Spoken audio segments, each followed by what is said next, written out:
the grey area is uncomfortable because everyone likes clean narratives. And I don't mean clean as in toxic or anything like that. I mean, we want it to work. We're desperate for a product to work, but we're also, that doesn't work. It's a ripoff. But science doesn't work like that.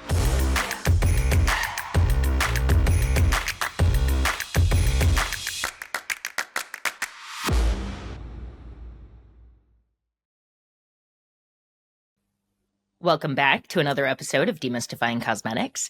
Beauty writing sits at the intersection of personal care, cultural commentary, and more than ever, science.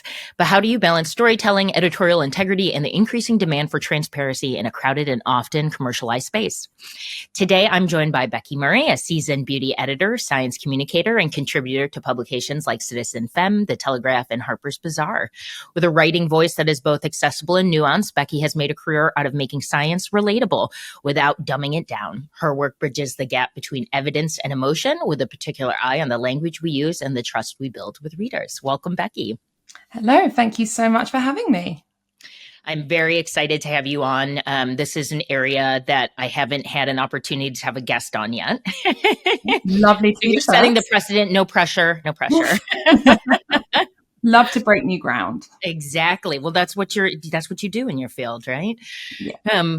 So let's talk a little bit about, the transparency and trust in beauty writing. When you and I met, I kind of pressured you to answer these questions that I've always had in terms of, how you approach product reviews. So something that I had not known for a very long time was that, when you're reading certain product reviews, a lot of them are sponsored.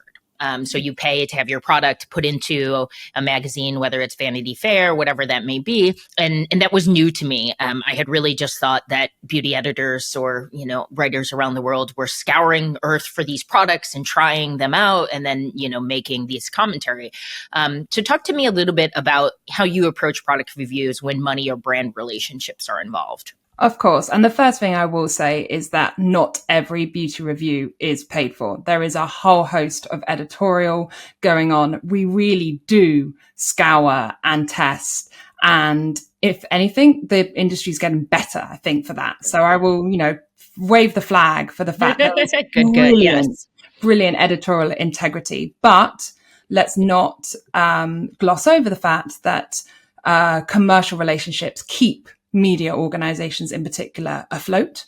And we need media, in my opinion, in order to have these opinions. So money does occasionally or quite often change hands. The ASA, so Advertising Standards, has got better at pointing this out, but pointing it out is not enough.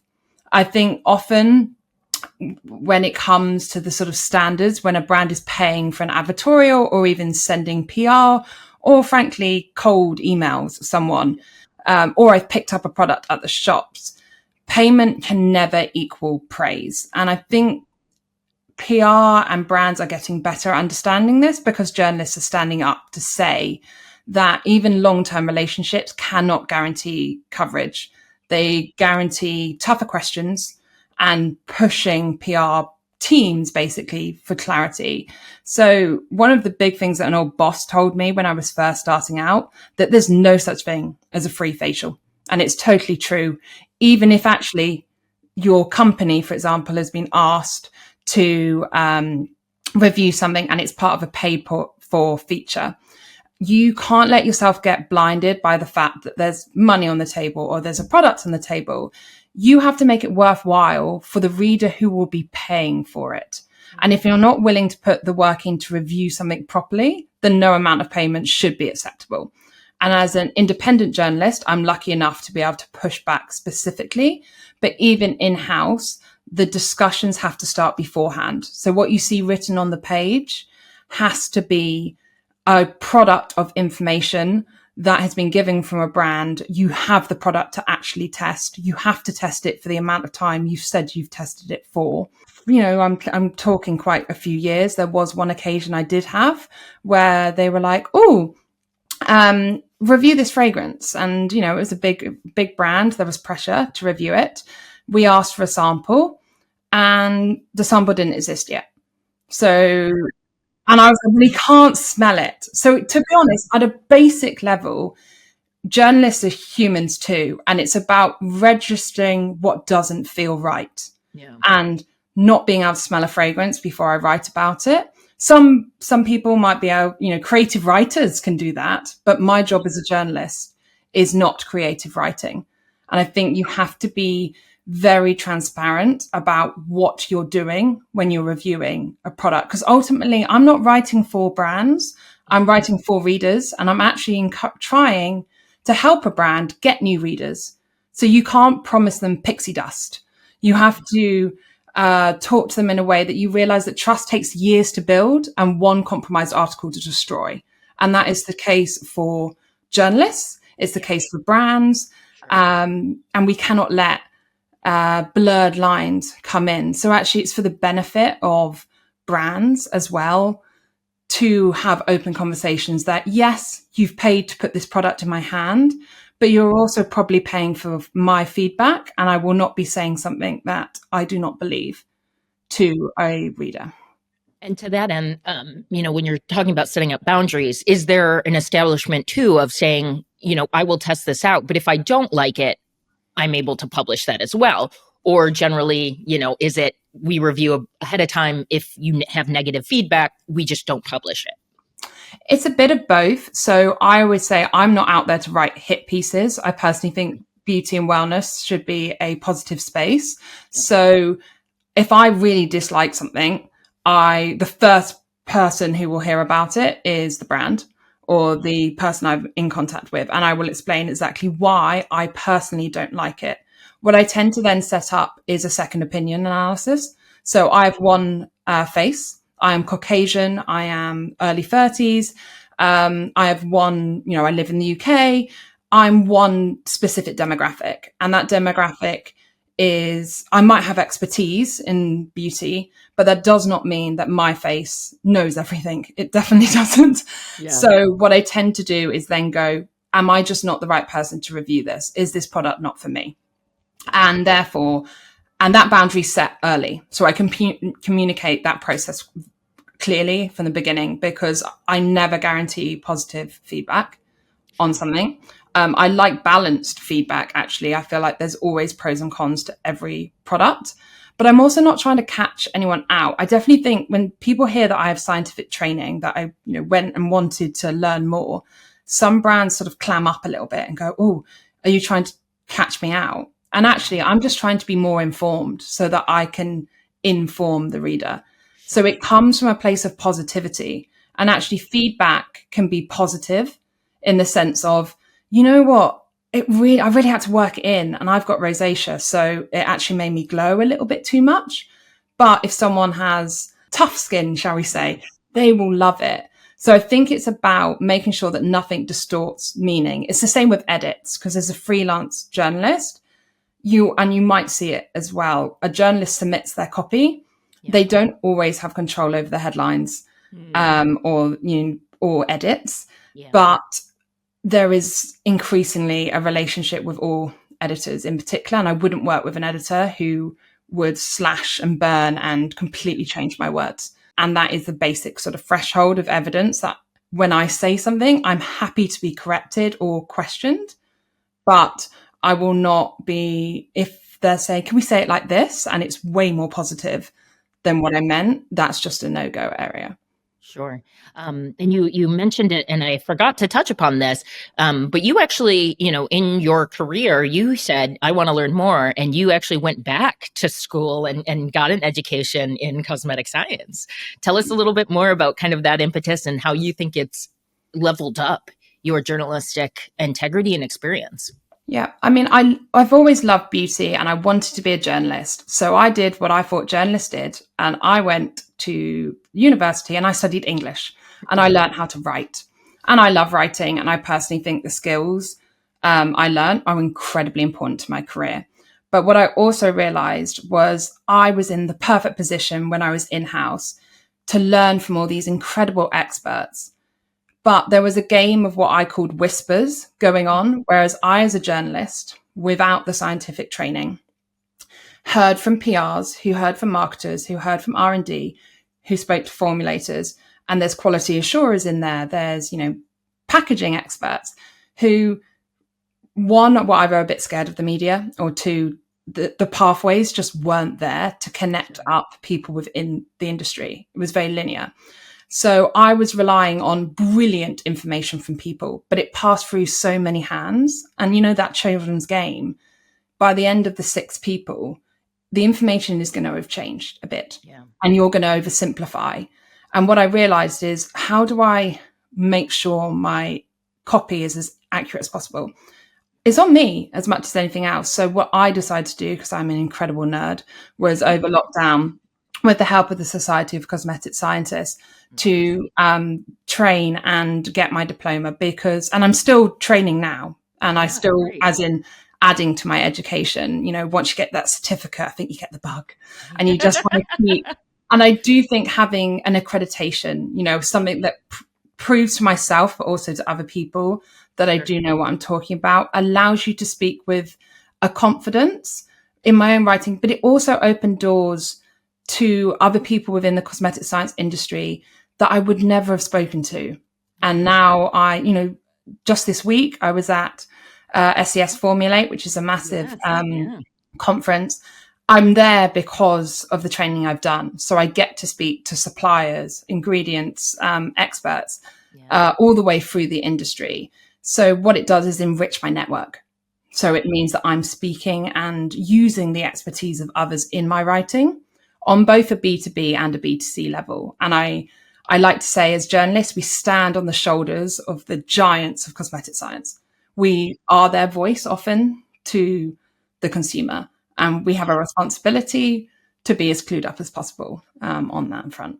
You mentioned, and I love that, your approach to writing about products really is to remain in kind of this positive space, because I do think, even if you have a bad experience, right, that is an N of one, or even, there are elements to a product that I may really like, elements I don't like. I have found maybe this transformation, and I don't know if it's access to information, but there's a lot of emerging voices that really are either trying to, dispel, talking about myths that are perpetuated, which, yes, misinformation is an issue. But I feel as if sometimes there's a hesitancy to be more creative and launch products because of this potential pushback. I see that even now in my role in the pet care world, that we're constantly having to balance risk versus, kind of misconception or misinformation. How do you start to approach this gray area that I think exists in science communication, that, with the prevalence of information, that people are very much trying to push into a black and white? Yes. I love the gray area.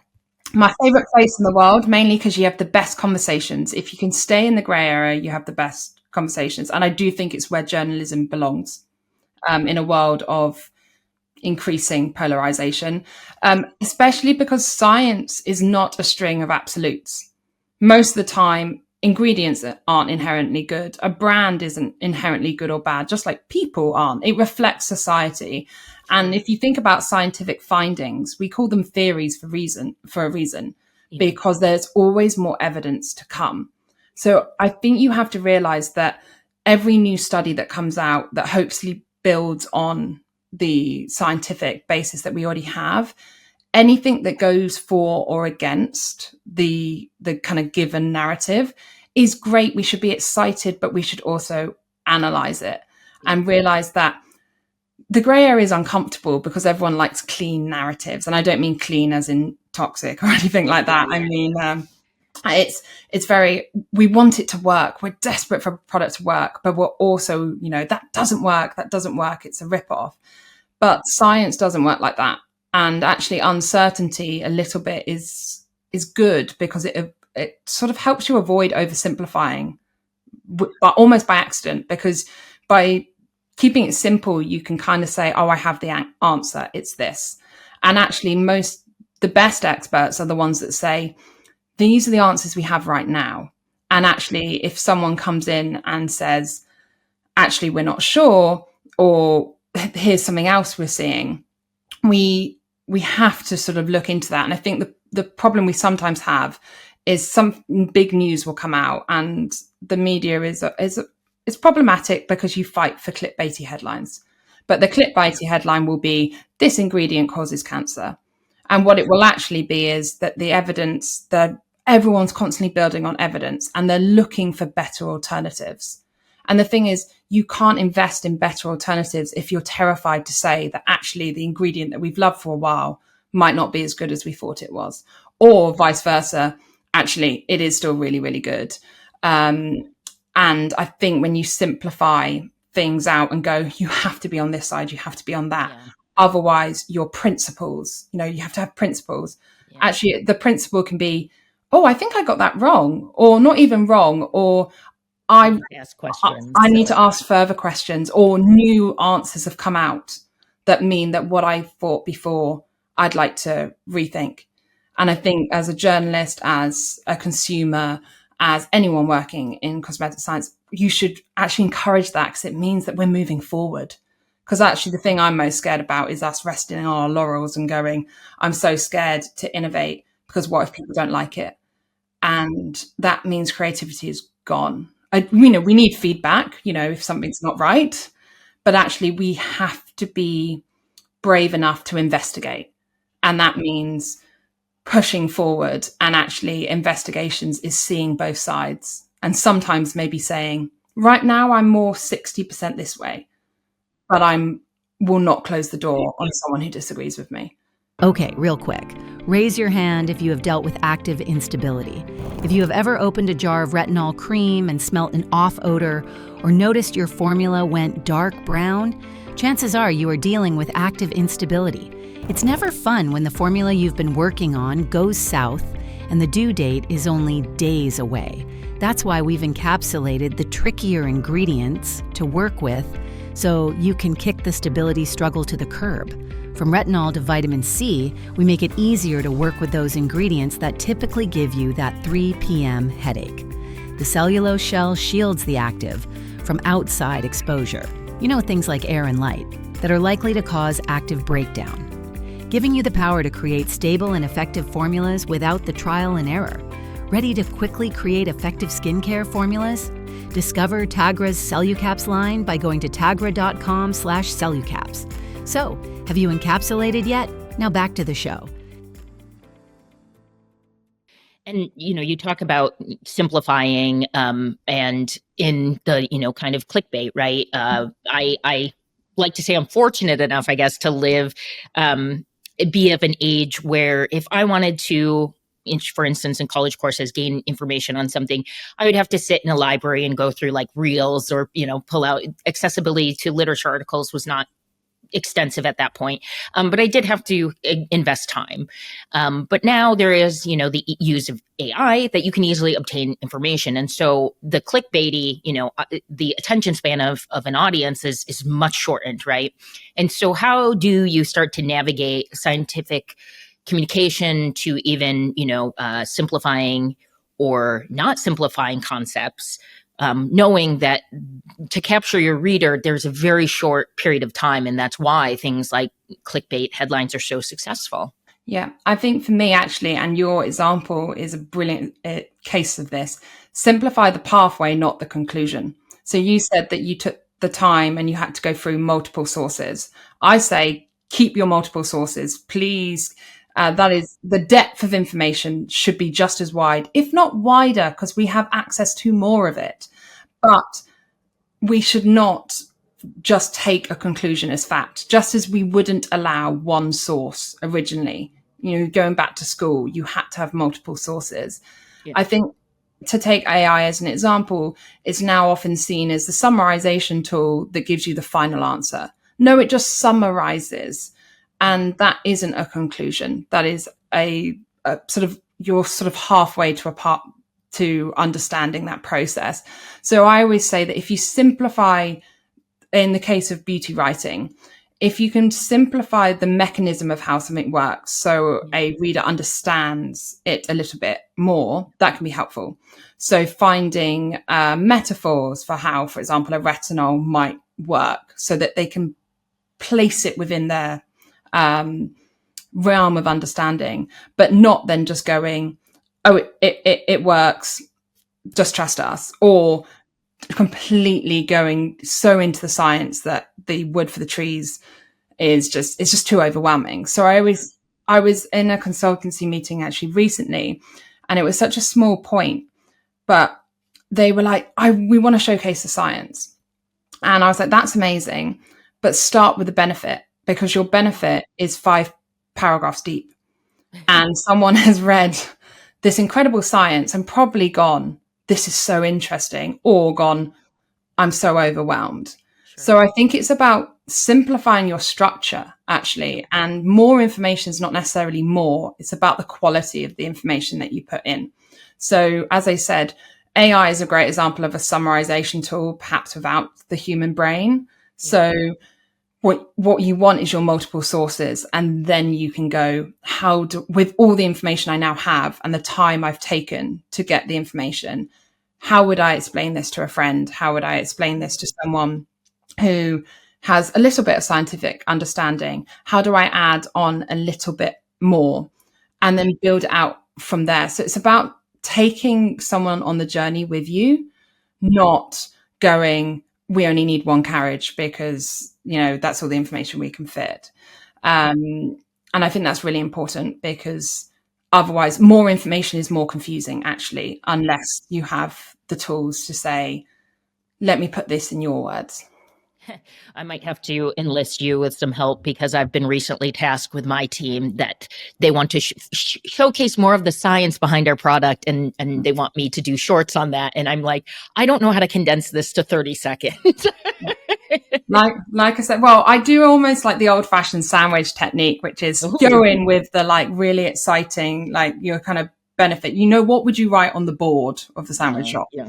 And then the bread's sort of your science. You've got to keep all the fillings in. It's got to be contained with something that matters. And then that juicy takeaway in the middle that again brings it back to their experience, so that you have that science and you realize, is this framed in a way that celebrates what, for example, a brand is trying to do? But you've got that insert of what's going to capture the consumer's attention. It's normally a benefit, but it might be something else, whatever works with your brand. And make sure you've still got that filling that brings them in, and that bread anchors and is exciting to anyone who really loves science, but is also integral to anyone who might just go, oh yes, it makes it a sandwich. The bread makes it the sandwich. Yeah. I love that analogy, and it made me think of going to, I recently went to a nice restaurant, but right when they have the menu, it's very much, it kind of has a main, for instance, this one was unicorn oysters, and then it was sea buckthorn dill and pickled chili. And that was enough to prompt me to say, hi, I'd love to learn more about this, but I wasn't going to ask that about all, 25 items. It was kind of what caught, and so I love that. And definitely will consider that when speaking about science concepts. You touched upon a little bit, talking about when you have a broad audience, right? And you may have casual beauty readers and scientists. I was once told, when presenting technical information, that I really needed to cater to the lowest level of understanding, which, I kind of argued I didn't think maybe that was the right approach, because then you would lose some of those higher ups that thought you were just doing an introductory or basic. How do you balance that writing when you have a mixed audience of either, like you mentioned, scientists that are scrutinizing what you say, and then casual beauty readers that have a different takeaway? I always start with a base of, I assume curiosity, not expertise from my readers. So, and I think that's much more universal than trying to rank someone by how much they know. I was actually listening to a really interesting podcast about humans always overstate how much they think they know. So we're already operating at a point of confidence. Anyway, so actually, I think curiosity is the key, is the magic. Yeah. If you can make someone more curious about what you have to say, that hooks them in and keeps them in. It means that you're talking to them at a level. So I want to be writing at a level where scientists don't roll their eyes or just go, okay, why are we saying this like this again? But also that beginners don't feel overwhelmed. So it's, again, that sort of friend in the group, never really condescending, but including readers in the conversation and ramping it up. I used to, very early in my career, when I was very enthusiastic, include what I referred to as the Becky paragraph, which occasionally would just get cut completely. It would be my deep dive into the science, and it really interested me and I loved it. But frankly, if you weren't really loving it, people would skip that paragraph. And I sort of went, oh, it's self-contained. At least that's fine. If they don't love it, they can, pass on. Now I'm like, bite-sized chunks obviously work better. It's again, get the curiosity, get the thing that unites people, what would make them interested in this topic, then perhaps go a little bit deeper and then draw it back to a benefit, to a reason why an individual who might go, I've never heard that word before, question themselves, and then it be brought very much up and explained.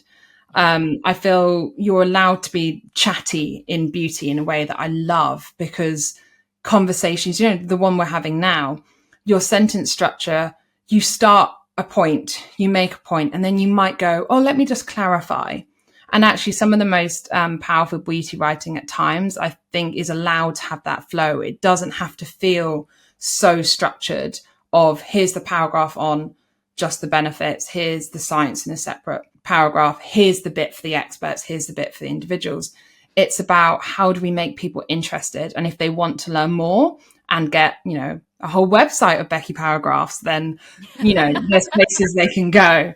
But yeah, it's really about I want someone to read my work, the formulation chemist to the person who misspells niacinamide on Google and goes, oh, I don't know what how I meant to say that. Both of them can read something of mine and go, oh, interesting. And one of them might go and research more or buy a product. And someone else might be like, that's an interesting point that maybe I know everything about, but it was at least an interesting read. And speaking of tone and kind of the Becky paragraph, I think sometimes of acting, right? You have actors, and really great actors their careers can span multiple different roles that they play. And maybe there's a through line. Sometimes people get typecasted, right? And they only play certain characters. Talk to me a little bit about ghostwriting, because I think of ghostwriting almost as being an actor, where you have to take a skill set and you have to change the tone and kind of the bylining of your work to fit maybe a brand narrative that has their voice. Talk a little about balance that you take when you're ghostwriting for brands versus your own work, versus your own Becky paragraph. Yeah. And I always like to say, when it comes to ghostwriting or copywriting or any sort of work that I'm doing, it's always about centering the key expert. So I'm very, very lucky to work with brands who, for example, English might not be a doctor or an expert's first language. So I will interview them and sort of write up what they want to say in a way that perhaps they don't feel confident enough to do. So it's about bringing them out of themselves, if that makes sense. I think that's what journalists do with experts as well. It's always about, how do I amplify what you have? So it's about being, asking someone, what are your core brand values? And equally, when I first speak to people, I talk about my brand values to make sure that actually my ability to speak for them lines up. So for example, you've got to have I might not have as much expertise, but if I know an area well enough to be able to talk to them at a level to get the most out of them. So it's very much a sort of collaborative effort. I always think that actually when you write for a brand or for an individual who needs sort of help, you are almost their translator.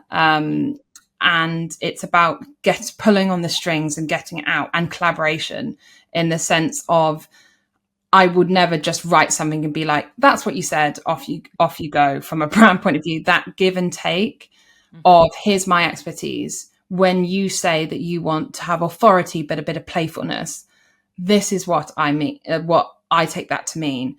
And if my interpretation of that is not quite right, okay, how do we change that? But also, how do we clarify brand guidelines? I've done some work with brands just on basic things across the board, because every individual is different and adjectives mean different things to different people. So what I really love about working in-house with brands is an ability to see a collective, what's their goal? what are you looking for? What are you driving? And when we're talking about communication and marketing of that, what words do we love? Which do we want to stay away from? But not just the what, but the why. So understanding why someone might prefer to use a particular word over another one, and working with them. So they're actually very close relationships. And actually, to go back to that idea of the sort of transparency, it's about making sure you're working with people who you can see eye to eye with, even if you're coming from different parts of the world. Well, thank you. I've really loved this conversation. I think there's been some really great takeaways that people can activate in their current roles. But, to wrap it up, what sage advice do you have for upcoming writers who want to stay grounded in evidence? I think the biggest piece of advice that I can give is sort of, it sounds cliche, but sort of know yourself, but also know what you don't know. So build relationships with people outside your circle. So for me, that's building them with scientists as well as PR teams, questioning press releases, staying attuned of scientific developments, and also just constantly asking questions. I think people are so worried that they're going to look like they don't know. And actually, I love not knowing because it means you can learn. Yeah. And asking that question, you might get an answer and be like, oh, of course it's that. I should have known that. Half the time, the person you ask goes, that's a good question. Let me clarify. And actually what you've done is probably answer a question that people didn't know needed answering.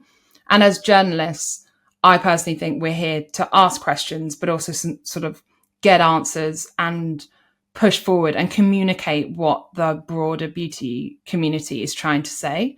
So amplifying other people's voices is super important, even though my byline's on the piece.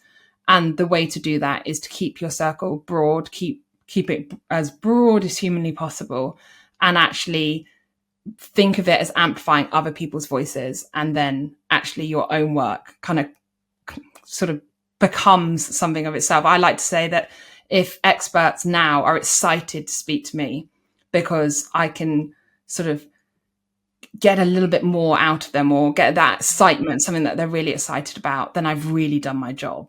That's what I want, rather than people being worried about getting it wrong or causing misinformation. We need to be bringing together and just bringing a bit of joy as well as science into the conversation. Love it. Thank you. Thank you for your passion and your positivity. I think it served you well in your career, and thank you for sharing your time today. No, brilliant. Thank you so much. It's been a joy.